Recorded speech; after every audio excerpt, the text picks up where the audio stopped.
आदिवासियों को बचाना चाहते हो तो सबसे पहले हम आदिवासियों को एक जगह इकट्ठा होने के लिए हम लोगों को कोशिश करनी चाहिए। और यह काम एक दिन के कार्यक्रम में संभव नहीं है। मैं चाहता हूं कि देश के किसी भी कोने में बस सेमिनार हो, लेकिन कम से कम 2 से 3 दिन का कार्यक्रम होना चाहिए, जिसमें हम योजना बनाएं कि पूरे देश के आदिवासी, पूरे देश के संगठन और पूरे देश के पॉलिटिकल लोग हैं और पूरे देश के विभिन्न धर्मों में बटे हुए आदिवासी हैं, उनको हम कैसे जोड़ें। संगठन बनाना आसान है, संगठन चलाना मुश्किल है। कोई भी संगठन देश में आदिवासियों का 4 साल से ज्यादा प्रभावशाली नहीं रहता। उससे पहले उस संगठन को खत्म करने की योजना चलती है और लोग फिर निराश होकर के दूसरा संगठन खड़ा कर देते हैं। ऐसा हमें नहीं करना।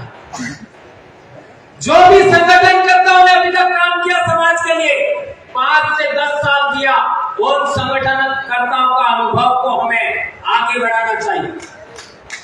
जहां तक सतीश जी पेंडाम का सवाल है, इसी नागपुर की धरती पर हम लोग पहली बार एक सम्मेलन के अंदर 2013 मिले थे। इसी तरीके से हम लोग पूरे देश भर के अंदर विभिन्न सामाजिक संगठन और विभिन्न आपके जो मूवमेंट है, उनके अंदर हम लोग सभी सामाजिक कार्यकर्ताओं को सुना और सुनने के बाद अंततः हमने फैसला लिया कि हम लोगों को सामाजिक विचारधारा को इस तरीके से पेश करना चाहिए, इस तरीके से विकसित करना चाहिए कि विभिन्न पार्टियों में बटे हुए लोग हैं वो भी हमारी तरफ आकर्षित होना चाहिए, विभिन्न धर्मों में बटे आदिवासी हैं वे भी हमारी तरफ आकर्षित होना चाहिए, विभिन्न संगठनों में बटे हुए आदिवासी हैं वे भी हमारी तरफ आकर्षित होना चाहिए, और विभिन्न रीजनल में बसे हुए आदिवासी हैं वो भी हमारी तरफ आकर्षित होना चाहिए, केंद्रित होना चाहिए। ये चीज हम लोग करने में कामयाब हुए। इसकी वजह से आज दक्षिणी राजस्थान में एक ऐसी वैचारिक क्रांति, एक ऐसा सांस्कृतिक शुद्धिकरण का प्रयास चल रहा है, जिसकी वजह से पूरे देश में आज की तारीख में एक क्रांति सी खड़ी हो रही है, और वो क्रांति आपके साथ है, ऐसा मैं कहना चाहता हूं।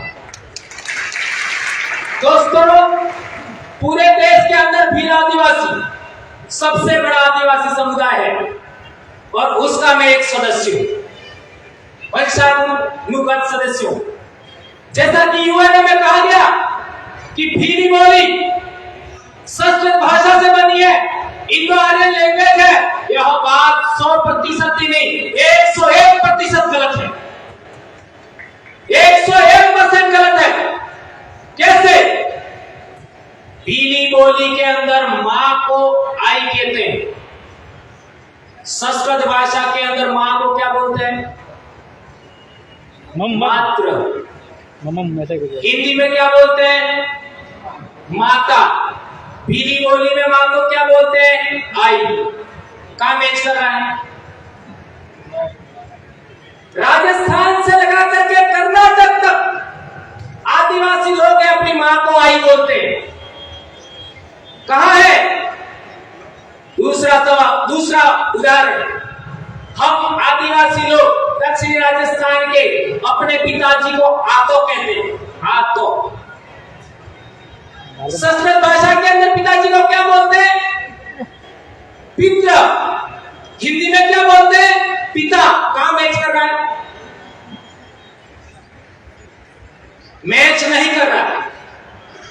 भीली बोली के अंदर बहुत सारे ऐसे शब्द हैं जिसको हिंदी में लिखा नहीं जा सकता, जिसको संस्कृत में लिखा नहीं जा सकता, इवन अंग्रेजी में भी लिखना संभव नहीं है।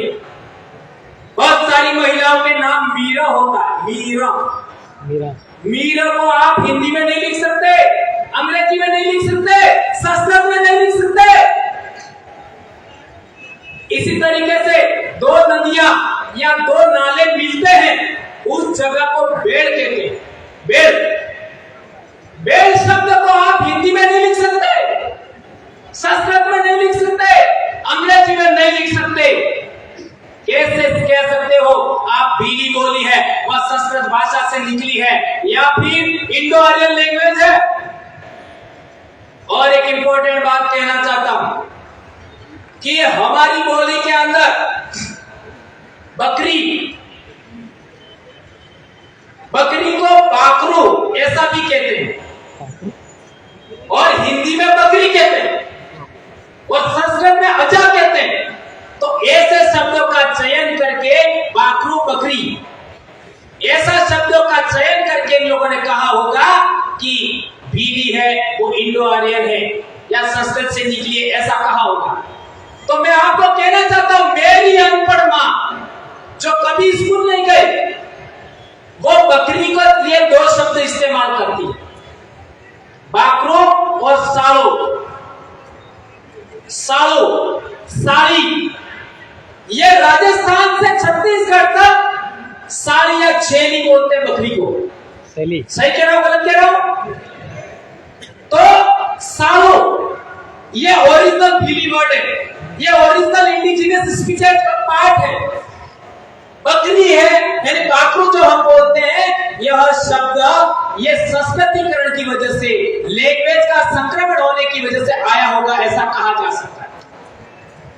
एक और भीली बोली में एक शब्द है, हम आदिवासी कैसे हैं उसके लिए हमारे वहां एक कहावत सी है, वो आपके सामने में रखना चाहता हूं। आदुआद धूल मूल धड़ी भीड़, ऐसा बोलते हैं। आदुआद का मतलब होता है अनादिकाल से। धूल मूल यानी इस मिट्टी के धनी यानी मालिक, भीड़ ऐसा बोलते हैं। यह हमारे गीतों में मिलता है, यह हमारी कहावतों में मिलता है, यह हमारे जो आपका क्या कहते हैं पूजा के मंत्र होते हैं, सुमिरन मंत्र होते हैं, उनमें भी मिलता है। आदुआद धूल मूल धनी भीड़, ये अनपढ़ लोग बोलते थे। आज की तारीख में पढ़ा लिखा इंसान है वो अपने आप को आदिवासी कहने से शर्मा सकता है, लेकिन अनपढ़ आदिवासी थे इस शब्द को बोलते थे। इसी तरीके से एक और उदाहरण, मैं बोली पर ज्यादा बोलना चाहता हूं। एक और उदाहरण, गाय को गौ कहते थे, हिंदी में गाय कहते हैं, हमारी बोली के अंदर डाही बोलते। कहां मैच कर रहा है? भैंस को बोलो संस्कृत भाषा में महिष बोलते हैं, हमारे डूबी बोलते हैं। कहां मैच कर रहा बताइए? एक भी शब्द ऐसा नहीं है भीली बोली का जो इंडो आर्यन लैंग्वेज से मैच करता है। कुछ शब्द जो उनकी बोली के हमारे बोली में आते हैं, उन शब्दों के आधार पर इन लोगों ने ऐसा बोला है।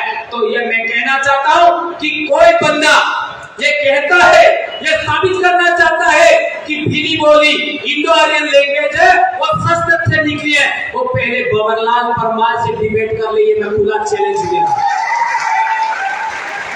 2500 शब्दों का मैंने भीली बोली का शब्दकोश तैयार किया है, 2500 शब्दों का, और बहुत सारे शब्द ऐसे जैसे च, छ, श, अक्ष, तर, ज्ञ, ये शब्द हमारी भीली बोली में होते ही नहीं है और इनके बगैर संस्कृत भाषा नहीं लिखी जा सकती।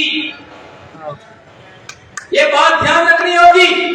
संस्कृत भाषा 10वीं सदी से पहले है या नहीं है, इस पर भी प्रश्नवाचक चिन्ह है। भारत देश के अंदर शिलालेखों में, भारत देश के अंदर साहित्यों में प्राचीनतम उल्लेख मिला है वो पाली प्राकृत भाषा का मिला है, और प्राकृत भाषा से ही मराठी बनी है, प्राकृत भाषा से ही गुजराती बनी है। ये बात हमको ध्यान में रखना होगा दोस्तों। एक बात और, जो लोग भीली बोली के शब्द बोल नहीं सकते, जो लोग भीली बोली के शब्द बोल नहीं सकते, जो भीली बोली के शब्दों का अर्थ नहीं जानते, जो लोग भीली बोली को समझ नहीं सकते, वो कैसे कह सकते हैं कि भीली इंडो आर्यन है या आदिवासी स्पीचेस है वह इंडो आर्यन स्पीचेस से निकली है। तो दोस्तों, टाइम का हमारे पास लिमिट है, बोलने के लिए बहुत सारी बात है, लेकिन आज इस पंडाल से, इस क्राउड से, नागपुर से एक बात लेकर के हमको जाना है कि हम लोग आने वाले पीरियड में 2 से 3 दिन का एक पूरे देश के आदिवासियों का योजनाबद्ध तरीके से जन जागरण करने के लिए, वैचारिक एकीकरण करने के लिए, सांस्कृतिक शुद्धिकरण करने के लिए हम लोग योजना बनाएंगे। ऐसा मैं आह्वान करता हूं और सतीश जी से कहना चाहता हूं, इस तरीके का रोड मैप और सभी कार्यकर्ताओं को रोड मैप बना करके सबको पुनः इसी नागपुर की धरती पर आह्वान करना चाहिए। हम लोग पिछले 13 सितंबर को 100 से 150 लोग छत्तीसगढ़ रायपुर गए थे। यदि ये अनाउंस पहले हो जाता तो ये जितनी संख्या दिख रही है इतनी तो अकेले राजस्थान से होती, अकेले राजस्थान से। इतनी सी बात मैं कहना चाहता हूं। धन्यवाद। जय जोहार। एक नारा हो जाए, जय जोहार का नारा है। 2 हाथ ऊंचा करके, मेरी आवाज बहुत भारी है। जय जोहार का नारा है, जय जोहार का नारा है। अब आदि सुन रहे, अब आ रहा। धन्यवाद।